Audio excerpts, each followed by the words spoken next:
ভোরে ঢাকা কলেজ গেটে জড়ো হন ইসলামী ছাত্র শিবিরের হাজার হাজার নেতাকর্মী। কিছুক্ষণ বাদেই শুরু হয় বিক্ষোভ মিছিল।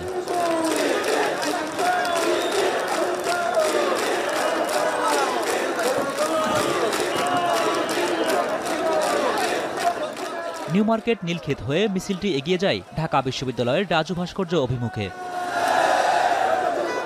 পরে রাজু ভাস্কর্যে বিক্ষোভ সমাবেশ করেন শিবির নেতাকর্মীরা।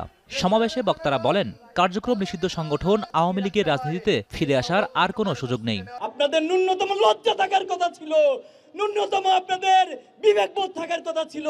যে নেত্রী আপনাদেরকে মৃত্যুর মুখে রেখে পালিয়ে যায়, তার কথা আজকে আপনারা আবার নিজেদেরকে হুমকির মুখে ফেলছেন। আজকে এই ঐতিহাসিক সমাবেশ থেকে সারা দেশের মুক্তিকামী ছাত্র জনতাকে অনুরোধ করব, এই খুনি হাসিনা এবং তার দূষরদেরকে সমূলে উৎপাদন করতে হবে।